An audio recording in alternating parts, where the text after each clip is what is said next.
Okay, so now let's go on and finally solve limits at infinity for radicals. So in the most simplest terms, radicals are functions that contain square roots. So although they might look like polynomials, they are not exactly polynomials. However, the way to solve limit at infinity questions for radicals is similar to the approach we used for polynomials in the previous video. So what you do is that you multiply the numerator and the denominator by the reciprocal of the highest power of x in the denominator. We just look at the x and we ignore the coefficient and the sign of the greatest power of x in the denominator. Okay, now since these are radicals, you're going to have square roots, so keep in mind the square root. So let's go and do one question. So here we have the limit as x approaches infinity of 2x plus 5 divided by 16x squared plus 1 under root. So of course this is a radical because there's a square root. So now tell me, what is the greatest power of x in the denominator? So we can see that there is an x squared over here, but does that mean the greatest power of x in the denominator is the x squared?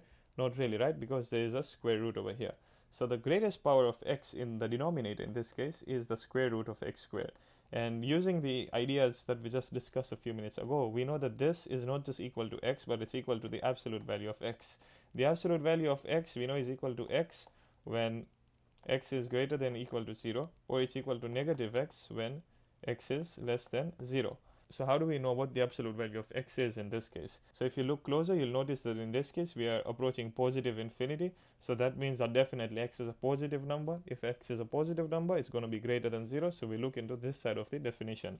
So in this case, we know that the square root of x squared is just equal to x. And therefore, the greatest power in the denominator for us is equal to x. So we are going to ignore the coefficient and the sign of x when we multiply the numerator and the denominator by the reciprocal of the x. It doesn't matter in this case, but as you will see in the further examples, it kind of matters. So the limit as x approaches infinity of 2x plus 5 divided by the square root of 16x squared plus 1, multiply the whole numerator and the denominator by 1 over x divided by 1 over x. So this then gives us the limit as x approaches infinity of 2x times 1 over x is just 2 plus 5 over x divided by 16x squared plus 1 under root. Instead of writing this as times 1 over x, I can just write this as divided by x. Okay, so now we are kind of stuck in this situation because the 16x squared plus 1 is under a square root. So this means that it has a power of a half. When we say that something is under a square root, it's the same thing as it being to the power of 1 over 2. And the x over here has a power of 1, so they are not of the same power. So we can't actually divide these two terms. So we're kind of stuck here. But the answer is right in front of our eyes over here. We know from here that the square root of x squared is equal to x. And the equal signs goes both ways. So that means that instead of writing x, I can just write the square root of x squared, right? If I do that, I have a square root divided by another square root. And once we have a square root divided by another square root, then we can merge them together. Okay, so let's try and do that and see if that helps us in any way. So that gives us the limit as x approaches infinity of 2 plus 5 over x divided by 16x squared plus 1 under root divided by, instead of writing the x, now I'll write the x squared because I know that the square root of x squared is equal to x, so x is also equal to the square root of x squared. Right, now if you'll see, this over here has a square root, so it's to the power of a half, and this here also has a square root, so it's to the power of half as well. So now I can combine this together in the sense that I can write them under the same square root. So that means that I can rewrite this as the limit as x approaches infinity of 2 plus 5 divided by x, the whole thing divided by a single square root of 16x squared plus 1 divided by x squared. So now this step over here is the crucial step, and that kind of helps us evaluate the limit overall. Okay, so now that gives us the limit as x approaches infinity of 2 plus 5 over x. Now if I try to simplify what's inside the square root, I'm going to have 16x squared divided by x squared plus 1 over x squared, the whole thing under the square root, of course. And that then gives us the limit as x approaches infinity of 2 plus 5 over x divided by this x squared and x squared will cancel out, so divided by 16 plus 1 over x squared under root. So now we cannot simplify this further, so we should try and plug in. So 5 divided by infinity just gives me 0. 1 divided by infinity square also gives me 0. So that leaves me with 2 divided by the square root of 16, which is just 2 over 4, and this is equal to a half. So therefore we can say that the limit as x approaches infinity of our function is equal to a half, and since we are approaching infinity, whether it's positive or negative infinity, and our answer is a real number, we can say that y equals to a half is a horizontal asymptote at positive infinity. Positive infinity because we are approaching positive infinity. Okay, so let's look at one final example for this video, and then we'll continue with more examples in the next one.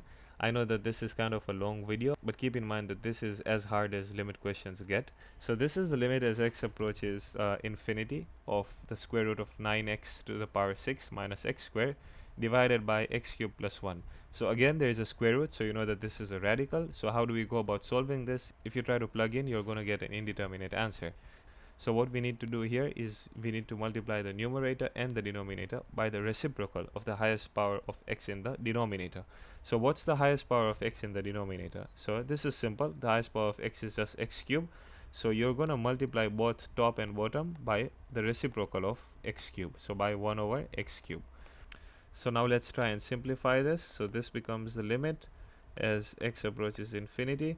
So again, in the numerator, you cannot directly multiply 1 over x cubed to the square root. So for now, we'll just write it down as it is. The other thing is I want you to keep in mind that the 1 over x cubed multiplies to the whole numerator and to the whole denominator, right? So I'll write this as 9x to the power 6 minus x squared under root. Rather than writing this as multiplied by 1 over x cubed, I can write this as divided by x cubed, and it's mathematically the same thing.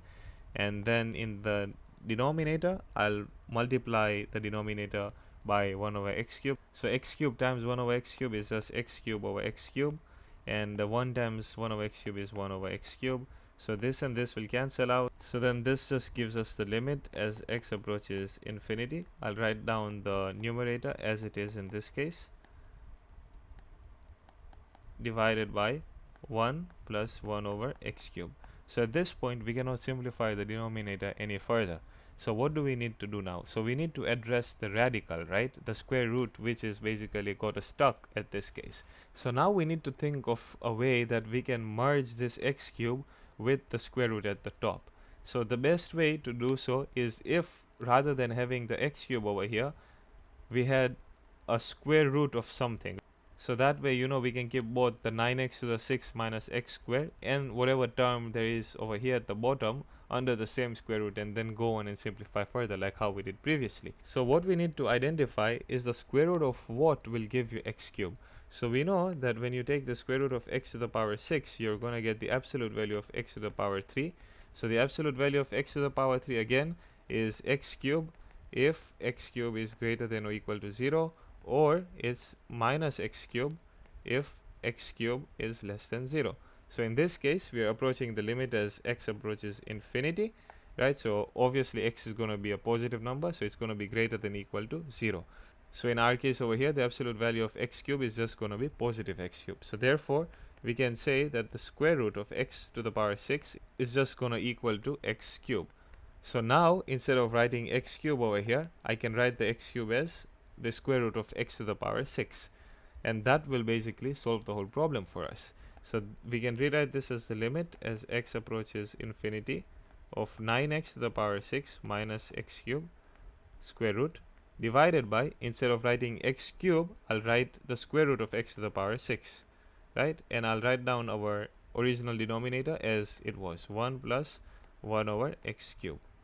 So now if you will see, this and this are both under square root, so they are both to the same power of 1 over 2. Again, when something is under the square root, so it's the same thing as saying it's to the power of a half. So both these terms over here are to the same power. So that means that we can combine them under the same power using the exponent law. So now I can rewrite this as the limit as x approaches infinity. So 9x to the power 6 minus x squared divided by x to the power 6, and I'll apply the square root to all of this, divided by our denominator, which is 1 plus 1 over x cubed.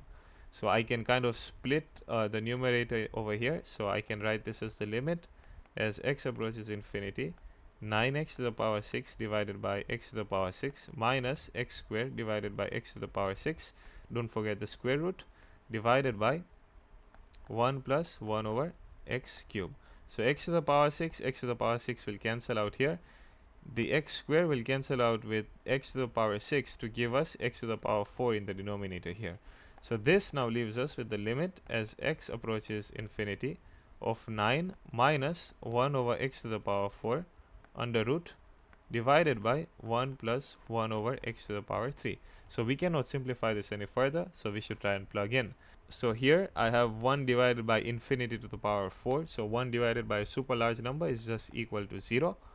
1 divided by a super large number cube again is just going to give us 0. So that basically gives us root 9 divided by 1, so which is just equal to 3. So therefore we say in this case the limit as x approaches infinity of our function is equal to 3, and since we are approaching the limit at infinity and our answer is a real number, we can say that y equals to 3 is a horizontal asymptote in this case.